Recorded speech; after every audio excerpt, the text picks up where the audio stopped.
എൻ്റെ സിനിമയിൽ കലാഭവൻ മണിയാണ് നായകനാവാനിരുന്നത്. ഞാൻ മാക്ടിയുടെ ജനറൽ ബോഡിയിൽ ഒരു പ്രസംഗം നടത്തി. ആ പ്രസംഗം എന്ന് പറയുന്നത് ചുവരുണ്ടെങ്കിലേ ചിത്രം വരയ്ക്കാൻ പറ്റൂ, അതുകൊണ്ട് നമ്മൾ കാശ് മുടക്കുന്ന നിർമ്മാതാക്കളുടെ വേണം നമ്മൾ നിൽക്കാൻ, അല്ലാതെ ഈ താരങ്ങളുടെ പുറകെ നമ്മൾ നടക്കാൻ പാടില്ല എന്ന് പറഞ്ഞ് ഞാൻ പ്രസംഗിച്ചു. ആ പ്രസംഗം ഈ കുട്ടിത്തം മാറാത്ത ഒരു പ്രകൃത ഷാജി കൈലാസിൻ്റെ. അയാൾ ഇവിടെ ഇരുന്നുകൊണ്ട് ഹൈദരാബാദിലുള്ള മണിക്ക് ഫോണിലൂടെ കേൾപ്പിച്ചു കൊടുത്തു ദിനേശ് പ്രസംഗിക്കുന്നത്.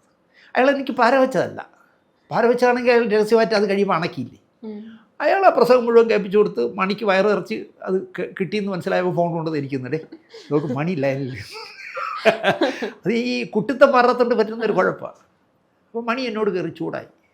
സുരേഷ് ഗോപി ചേട്ടൻ ആശുപത്രി കിടക്കുമ്പോൾ ഗണേശ് ചേട്ടൻ്റെ കാറിൽ യാത്ര ചെയ്ത ഒരൊറ്റ പരിചയം വെച്ചല്ലേ ഞാൻ നിങ്ങൾക്ക് ഡേറ്റ് തന്നത്.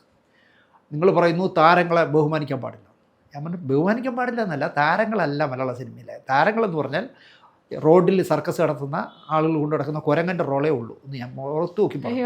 അതെന്താണെന്ന് ചോദിച്ചു. ഞാൻ പറഞ്ഞു ഇരടാ കൊച്ചുരാമ എന്ന് പറയുമ്പോൾ ഇരിക്കുകയും കിടടാ കൊച്ചുരാമ എന്ന് പറയുമ്പോൾ കിടക്കുകയും കരയടാ കൊച്ചുരാമ എന്ന് പറയുമ്പോൾ കരയും ചെയ്യുന്ന അത്രയും റോളേ നിങ്ങൾക്കുള്ളൂ. ഞങ്ങളാണ് നിങ്ങളെ കൊണ്ടാക്കണേ.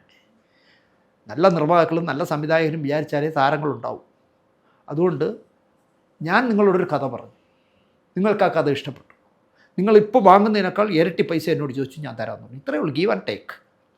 അതുകൊണ്ട് മണി ഞാൻ എന്ത് പ്രസംഗിക്കണം ഞാൻ എന്ത് പ്രസംഗിക്കേണ്ടതെന്ന് നീ തീരുമാനിക്കേണ്ട. അപ്പോൾ അയാൾക്ക് മനസ്സിലായി ഇതുവരെ അയാൾ പരിചയപ്പെട്ട സിനിമാക്കാരനല്ല അവനെന്ന്. ഞാനൊന്നും ആയിട്ടില്ല ജീവിതത്തിൽ. അവൻ എന്നോട് പറഞ്ഞു നാളെ വൈകുന്നേരം ഞാൻ ചാലക്കുടിയിലെത്തും, നാളെ വൈകുന്നേരം എന്നെ വിളിക്കൂ. ശരി എന്ന് പറഞ്ഞ് ഫോൺ വെച്ചു.